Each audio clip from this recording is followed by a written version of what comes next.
Welcome back to the Wisdom of Loving. As you know,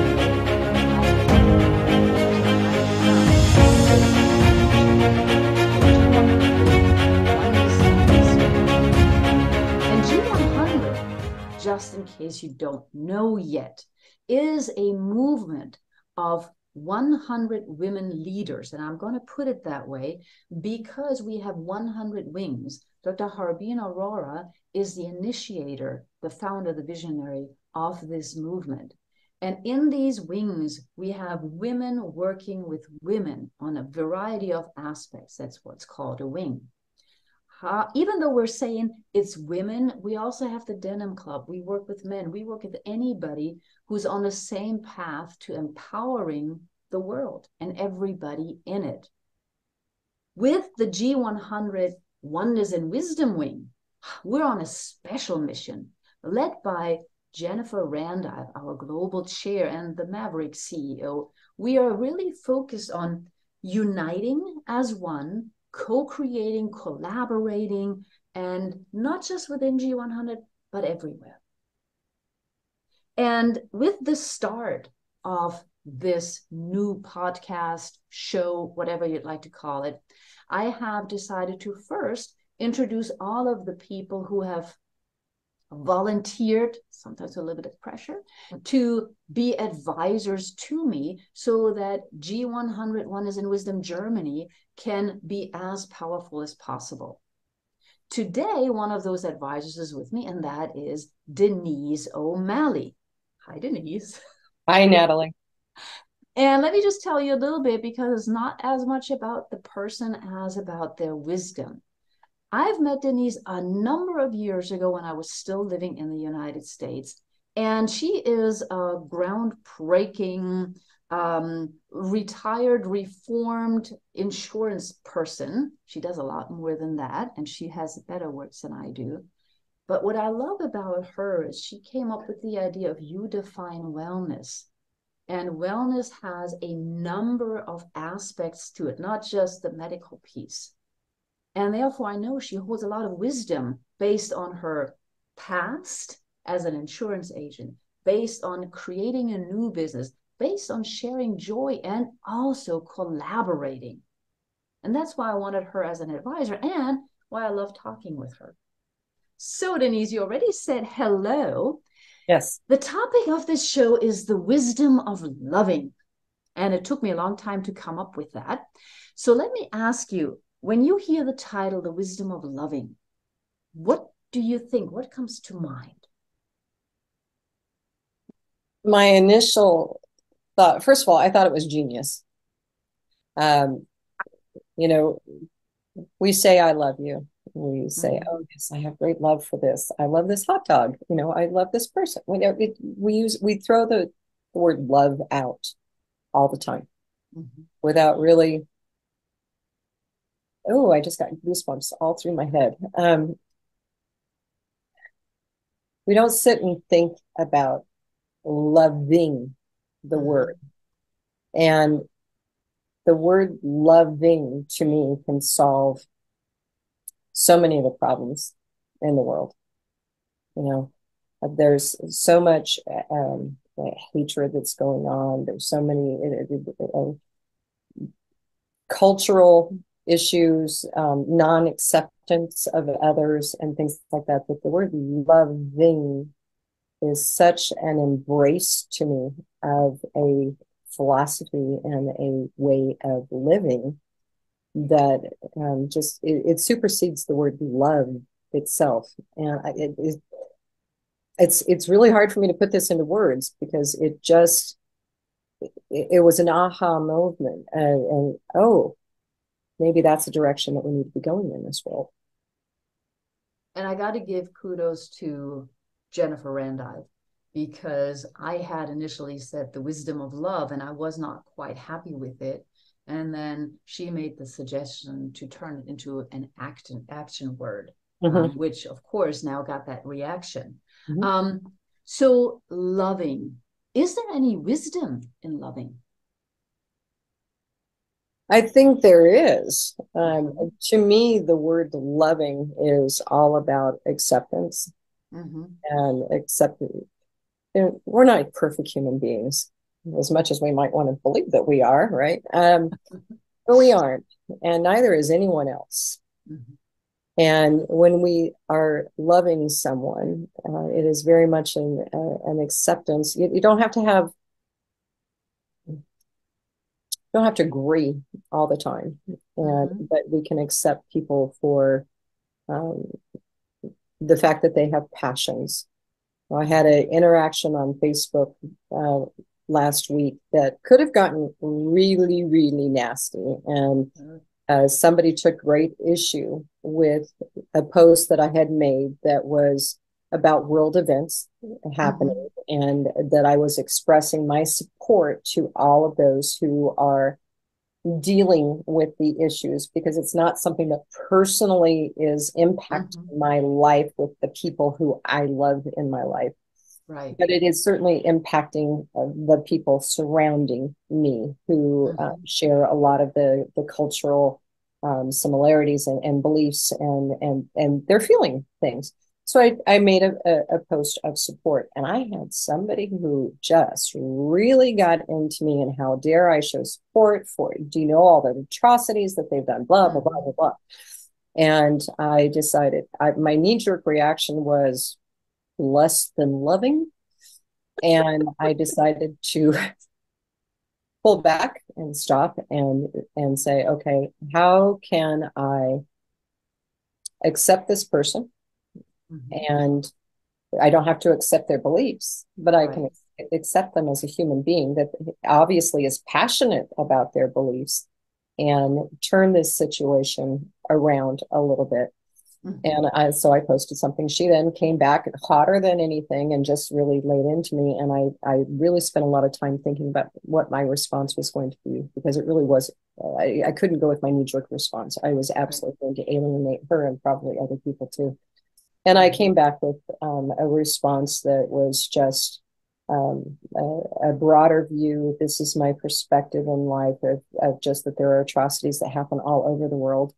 And that, the best that we can do is live. And by the way, let's remember that we don't understand what path someone else is walking. And that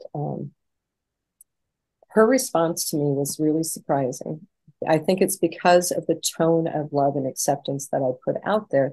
And I still don't agree with anything that she said. Don't have to. Right. But her response to me was, thank you for not shutting me down.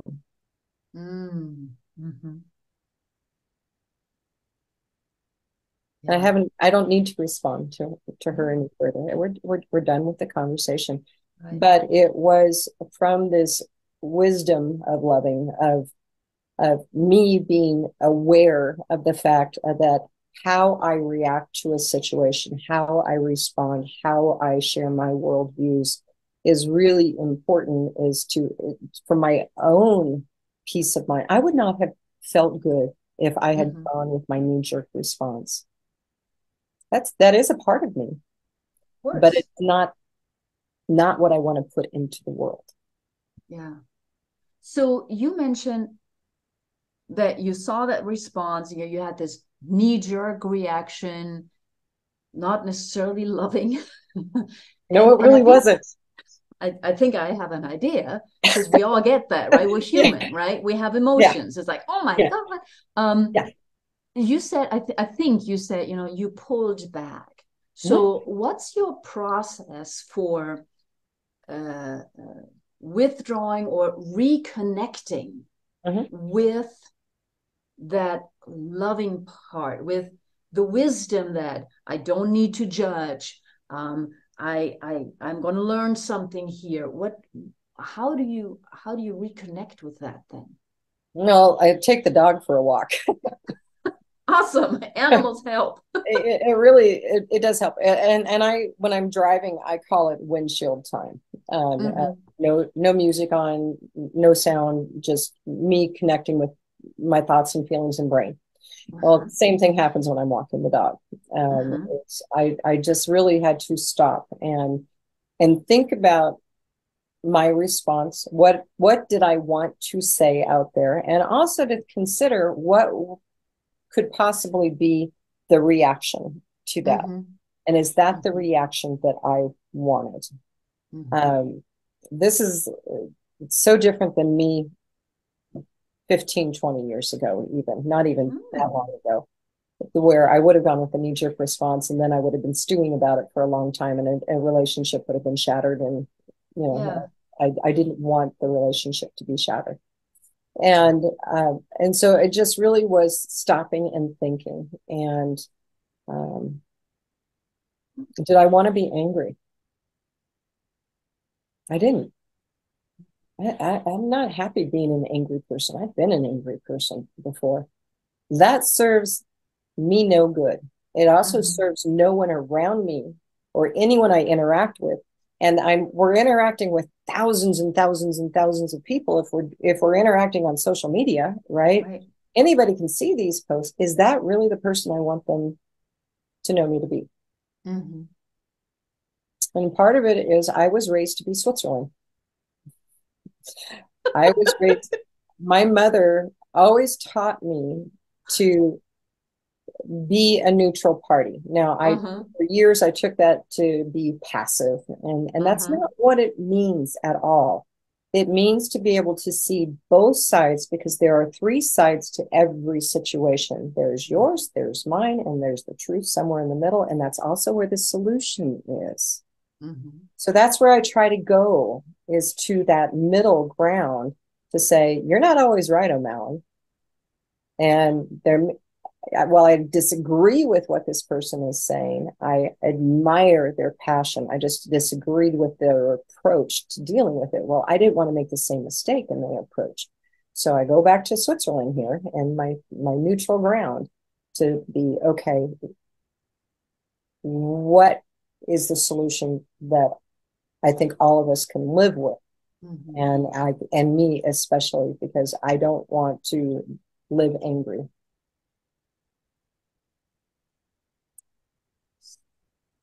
Switzerland is a different story, but I get the metaphor. Yeah. Let's just say my mom did it or said it to me. That's all. No, it is true. It is true. So I get. So you mentioned you're interacting with a lot of people on social media and others. How much of your withdrawing and getting back to, okay, I want to be loving, is then connected to how the world views me?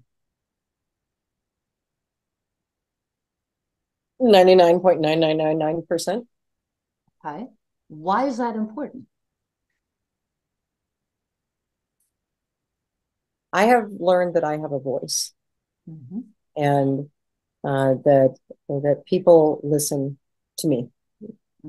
And with that comes an amount of responsibility as well. And so I want to always be relied upon as a voice of reason, a voice that can work through things, that can instill confidence in people without being a part of the angry diatribe that can go on with in the world. So it is just become part of who I am, and it's in my DNA now. It just feels like it, that I just have to do this. Which makes perfect sense, because when we do have a voice, we do carry a lot of responsibility. There's something that's called common sense. And I'm bringing that up because you sort of hinted at it, in my opinion, the way that I understood it. Is there such a thing as common sense? Oh, absolutely. Common sense is the middle. When I'm talking about the three sides. Common sense is in the middle. That's where the solutions lie. And common sense depends on being able to see the bigger picture. And common sense it's not that there's going to be a winner and a loser. It's okay, how can we live together and function? And so common sense, yeah, I think that common sense is my middle name. At least I hope it is. How many other people have common sense? I think there's a lot of us. You know, I think everybody has common sense. It's also the filters that they are using with their common sense.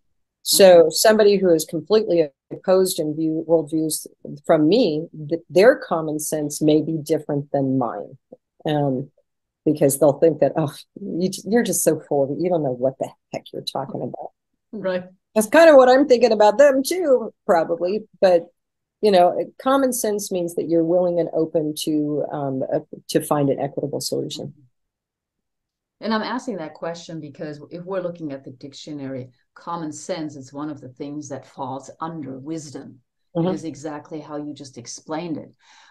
Since you brought up the example of Facebook and the fact that you had to withdraw and that you had to I don't know, reframe, rethink, is loving all the time the hard way or the easy way? I'm going to say it's the hard way.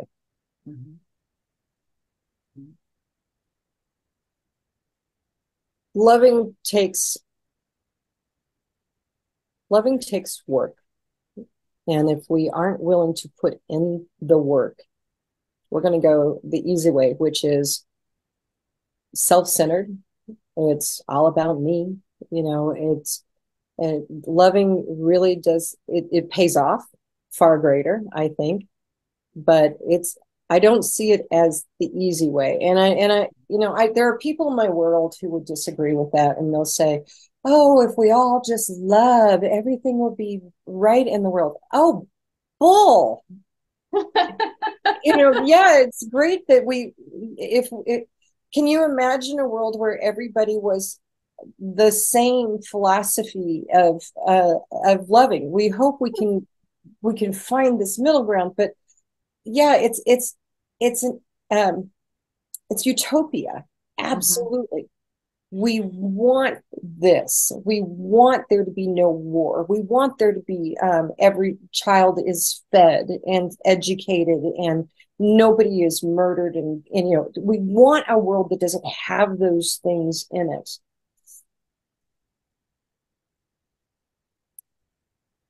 But loving is the way to get there.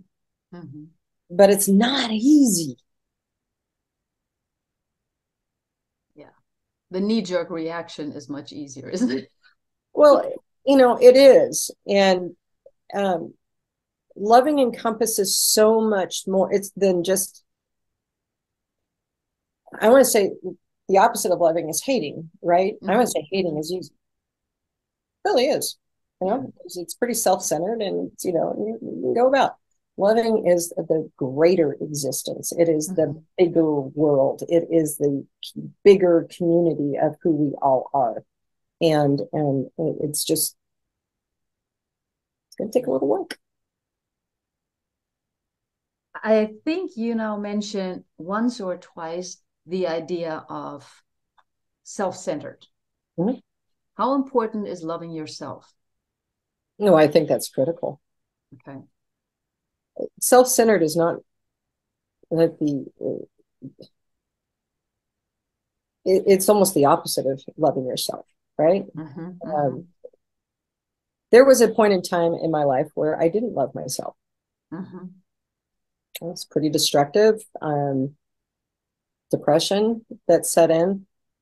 It started with acceptance and admitting my weaknesses, and in my case it was alcohol, right? And realizing I didn't want to live that way, and I needed to find a way. I didn't even know who I was when I stopped drinking. Self-love, what was that? I didn't know who I was. How could I possibly love what I don't even know who I was? Right. It took a lot of work, and today, are there things that I'd like to change? Yeah, of course. It doesn't mean that it's perfect, but it does mean I do love who I am, and I do love my life, and I am living a very blessed life. And it starts with finding a way to figure out who I am and loving that. And and the things that I don't love about myself, I can work on those. I think that's considered wisdom. I think so. Denise, that is a wrap for me, because you just encapsulated starting with oneself and then sharing the love, which I know that you do every day anyhow. So I want to thank you for this brief interview. I want to thank you for sharing your loving opinions and for being an advisor to me. Well, it's an I honor to really be appreciate part it. of what you are doing and building, and it's an honor to be asked. So thank you. Thank you. And everybody else, stay tuned.